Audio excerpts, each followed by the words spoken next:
Bismillah, Assalamualaikum warahmatullahi wabarakatuh. Kita kembali lagi di channel Sofa Today, ilmu pengetahuan untuk kita semua.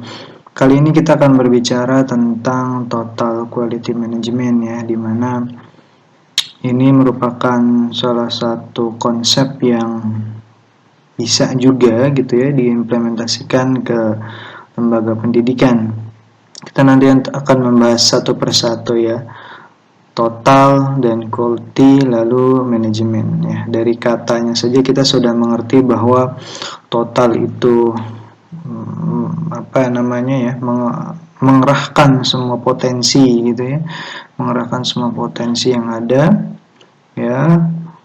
Lalu dengan quality adalah kualitas, jadi kualitas yang dimiliki sebuah lembaga. Lalu selanjutnya ada manajemen, di mana proses pengorganisasian agar faktor-faktor yang dibutuhkan dalam meningkatkan mutu kualitas lembaga itu diorganisir dengan baik. Jadi seperti itu ya, dengan segala apa yang ada di dalam potensi lembaga pendidikan itu dikerahkan gitu ya, digerakkan semuanya, sehingga nanti effort ujungnya adalah mutu ya dari lembaga tersebut.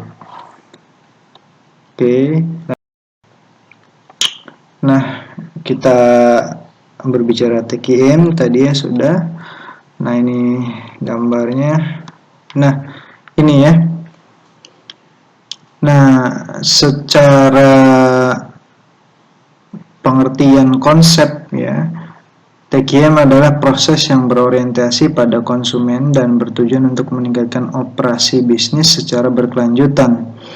Nah, tentu ketika diimplementasikan ke dalam sebuah lembaga pendidikan, di sini sederhananya adalah meningkatkan operasi lembaga pendidikan secara berkelanjutan. Jadi di dalam prosesnya begitu, dengan TQM ini diharapkan lembaga pendidikan memiliki mutu kualitas yang bagus sehingga terus berjalan, terus beroperasi, terus menghasilkan outcome ya yang berkualitas, sehingga nanti bisa berkontribusi untuk menjawab tantangan-tantangan pendidikan Indonesia baik sekarang atau di masa depan begitu.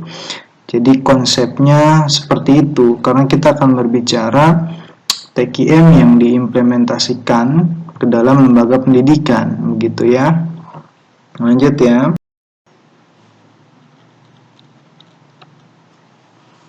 Nah, ini ada konsep TQM ya, konsep TQM secara dasar begitu, yang nanti bisa diimplementasikan ke dalam lembaga pendidikan. Nah, yang pertama kita bahas adalah terkait dengan mengetahui kebutuhan pelanggan ya. Mengetahui kebutuhan pelanggan ini merupakan menjadi hal yang penting ya di dalam proses penerapan TQM gitu, sehingga nanti TQM berjalan efektif dan efisien di dalam sebuah lembaga pendidikan. Salah satu contohnya misal ketika kita di dalam lembaga pendidikan, yang paling dilihat adalah sarana prasarana, misalkan ya, gedung begitu. Lalu fasilitas-fasilitas sarana yang lain, misalkan tempat olahraga begitu ya, lapangan untuk olahraga begitu. Lalu ada fasilitas untuk praktikum ya, laboratorium atau untuk praktikum komputer begitu. Nah, itu akan menjadi pertimbangan para orang tua ya, konsumen di dalam memasukkan anaknya ke dalam lembaga pendidikan tersebut. Lalu bisa juga dalam kebutuhan tenaga kependidikan ya, tenaga kependidikan dan tenaga pendidik. Misalkan guru-guru matematikanya lulusan dari pendidikan matematika, guru-guru biologinya misalkan lulusan dari pendidikan biologi gitu ya. Artinya menjadi hal yang penting linearitas dari kompetensi para guru yang ada di lembaga tersebut. Ya, karena memang dalam mendidik itu bukan hanya sekedar mentransfer ilmu gitu ya, ada psikologi pendidikannya, ada bagaimana kita mendidik dengan usia-usia tertentu pada anak tersebut sehingga nanti proses pembelajaran di dalam kelas itu menjadi baik begitu. Nah, selanjutnya memproses menjadi produk jasa dengan kualitas terbaik ya, lalu menyerahkan kepada pelanggan untuk umpan balik. Nah, ini juga menjadi hal yang penting ketika kita sudah mengetahui kebutuhan orang tua ya atau konsumen di dalam hal ini adalah yang menginginkan kualitas terbaik di lembaga tersebut. Nah, kita mulai membuat perencanaan, mulai melaksanakan ya, mulai mengevaluasi hal-hal yang tadi ya, kebutuhan-kebutuhan tadi, baik surprise, baik tenaga pendidikan ya, terus fasilitas-fasilitas yang lainnya, perpustakaan begitu. Nah, itu diusahakan yang terbaik di dalam nanti pelaksanaan lembaga pendidikan tersebut. Nah, sehingga nanti kita juga bisa menyerahkan atau meminta pendapat begitu terkait dengan sekolah atau lembaga pendidikan tersebut seperti apa misalkan ya, baik misalkan tadi tenaga pendidikan, fasilitas ya, fasilitas olahraga, fasilitas praktikum. Nah, kita meminta pendapat kepada orang tua karena itu menjadi hal yang penting di dalam rangka nanti menjadi prioritas atau tidak bagi setiap orang tua untuk memasukkan anaknya ke dalam lembaga pendidikan. Nah, selanjutnya proses umpan balik dengan membuat kualitas yang lebih baik serta menurunkan biaya produksi. Nah, setelah ada umpan balik tentu kan ada masukan ya, saran, kritik. Nah, itu dijadikan lembaga sekolah untuk meningkatkan, untuk mengefektifkan, untuk mengefisiensikan bagaimana fasilitas-fasilitas yang ada gitu ya, itu menjadi lebih baik, tetapi tentu dengan bisa menurunkan cost atau biaya-biaya seefisien mungkin gitu ya, karena memang fasilitas yang baik, fasilitas yang bagus itu bukan berarti mahal gitu. Nah, ini penting sekali karena ini juga merupakan hal yang disukai oleh para konsumen, terutama orang tua murid di dalam menyekolahkan anaknya ya. Nah, selanjutnya dari ketiga proses konsep dasar tadi begitu ya, langkah-langkah tadi. Nah, selanjutnya adalah menciptakan kebutuhan pelanggan. Nah, dengan 3 step sebelumnya tadi kita langsung merealisasi hal-hal yang memang sudah ditentukan ya, sudah dianalisis ya, dengan menciptakan kebutuhan pelanggan yang memang sesuai dengan kebutuhan yang terbaik, yang berkualitas, dan itu bisa direalisasikan ya. Dengan pertimbangan tadi ada berbagai masukan dari atau umpan balik dari orang tua ya, dalam hal ini yang menginginkan anaknya masuk ke dalam lembaga pendidikan seperti itu.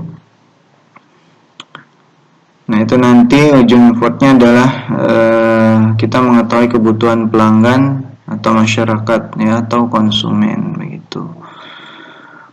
Nah, selanjutnya ketika dalam proses itu terjadi, kita harus menjamin hidup lembaga berlanjut bagi kepentingan pasar atau pelanggan.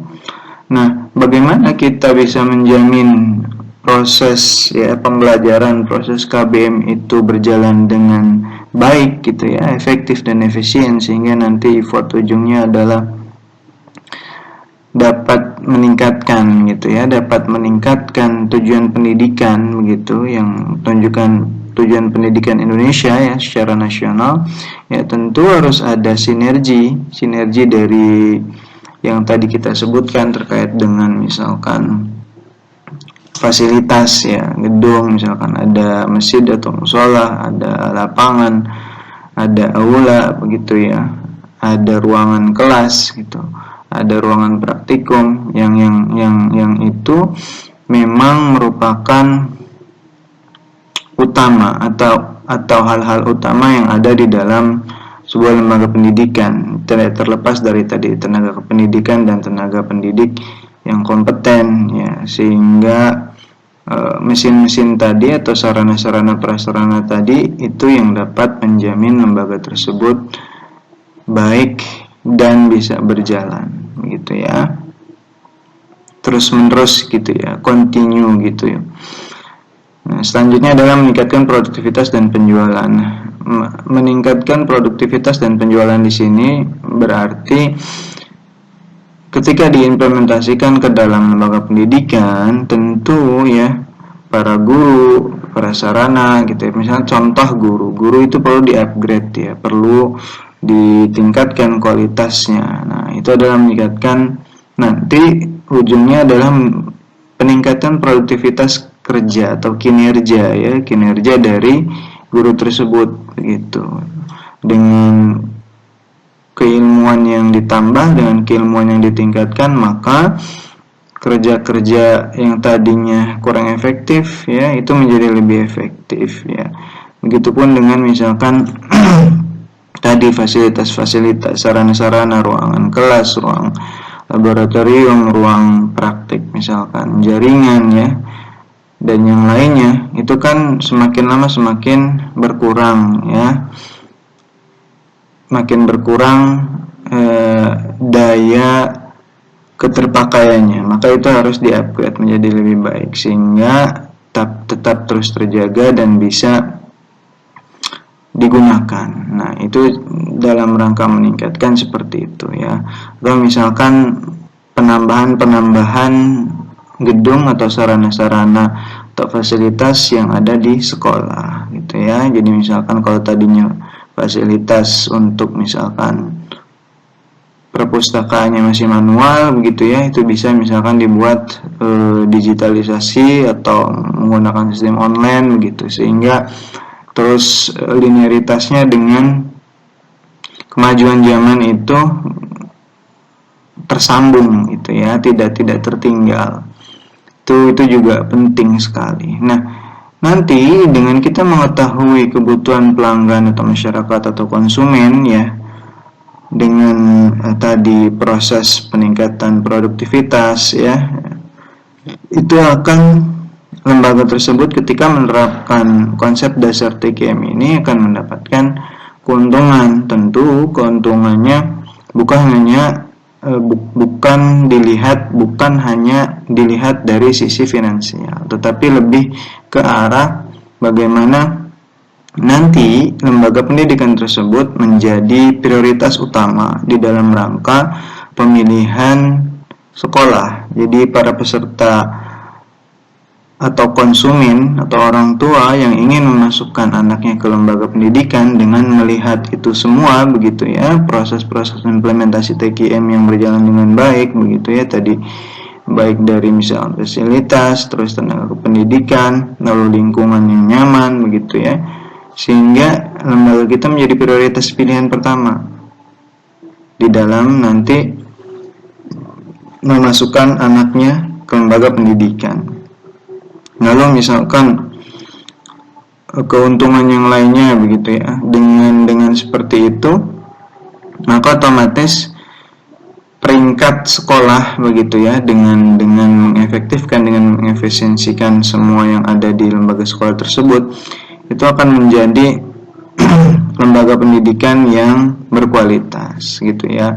Nah, tentu dengan berkualitas ini nanti juga ada keuntungan yang lainnya, misalkan dijadikan sekolah percontohan oleh misalkan pemerintah kota atau pemerintah kabupaten gitu ya. Itu kan menjadi nilai plus untuk lembaga tersebut ya, seperti itu. Nah, semoga konsep dasar dari TKM ini menjadi acuan bagi teman-teman di lembaga pendidikan yang ingin melaksanakan TKM ya, tentu dengan potensi dengan gambaran potensi ya, atau dengan kekuatan-kekuatan, lalu dengan kajian juga misalkan kelemahan gitu ya, lalu nanti ada dengan peluang dan juga dengan hambatan-hambatan. Jadi itu semua bisa dianalisis dengan baik sehingga nanti kita mengerti dan paham bagaimana cara mengimplementasikan konsep TQM ini di dalam lembaga pendidikan kita, sehingga effortnya tadi secara global menasional dapat meningkatkan pendidikan di Indonesia ya, seperti itu. Assalamualaikum warahmatullahi wabarakatuh.